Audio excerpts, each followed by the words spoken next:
धनबाद के wedding bells में 2 दिवसीय राष्ट्रीय सम्मेलन स्पर्श एचआर कॉन्क्लेव 2025 का शुभारंभ हुआ। इस कार्यक्रम में पहली बार धनबाद में कोयला क्षेत्र के शीर्ष नेतृत्व, मानव संसाधन विशेषज्ञ और उद्योग से जुड़े वरिष्ठ प्रतिनिधि एक साझा मंच पर एकत्रित हुए, जिसमें मुख्य अतिथि के तौर पर कोल इंडिया लिमिटेड के निदेशक मानव संसाधन श्री विनय रंजन शामिल हुए।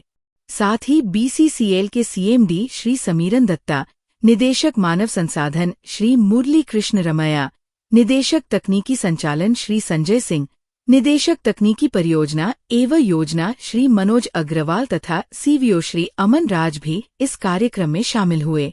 साथ ही सीसीएल के निदेशक मानव संसाधन श्री हर्षनाथ मिश्रा तथा डब्ल्यूसीएल के निदेशक मानव संसाधन श्री एच.एस. पांडे भी इस कार्यक्रम में शामिल हुए। उपस्थित वक्ताओं ने मानव संसाधन के प्रभावी उपयोग पर व्याख्यान दिया और कहा कि मानव संसाधन किसी भी संस्थान की बैकबोन होती है।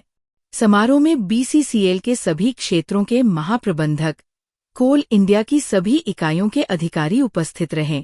साथ ही महिला कामगारों को इस अवसर पर सम्मानित भी किया गया। कार्यक्रम के प्रथम भाग में धन्यवाद ज्ञापन जीएम एचआरडी श्री अनूप कुमार राय ने प्रस्तुत किया। आपको सबको पता है कोल इंडिया के 50 वर्ष पूरे हो गए हैं। 1 नवंबर 1975 को कोल इंडिया की स्थापना हुई थी और सबसे पहले 1973 में बीसीसीएल की स्थापना हुई थी। तो कंपनी बहुत 50-52 सालों में बहुत दूर तक आ चुकी है और अब जो एम्प्लॉय का स्वरूप है वो भी चेंज हो रहा है। हमारे यहाँ काफ़ी यंग एम्प्लॉयज़ आ रहे हैं, तो उनके हिसाब से कंपनी को भी जो पॉलिसीज़ हैं, एचआर के प्रोसेस हैं, माइंडसेट वो चेंज करना पड़ेगा।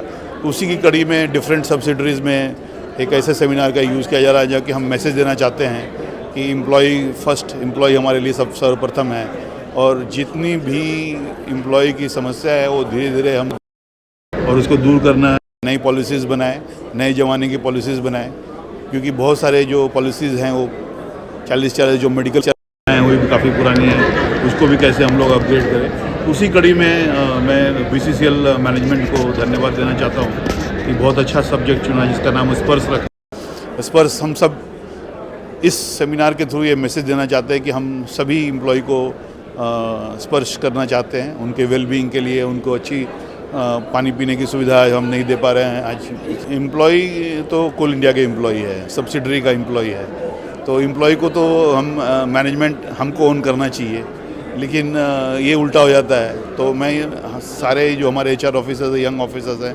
उनको समझाना चाहता हूँ कि कोई भी मजदूर कोई भी समस्या लेके आए, हो सकता है कि आपके पास सारी समस्याओं का समाधान नहीं हो, लेकिन इसी समस्याओं को सुनिए और आप सुनेंगे उनकी इसकी 50% जो समस्या है और जो कष्ट है वो वहीं पे ख़त्म हो जाएगा सिर्फ आप सुनने से। तो एक इफ़ेक्टिव लिसनिंग कीजिए।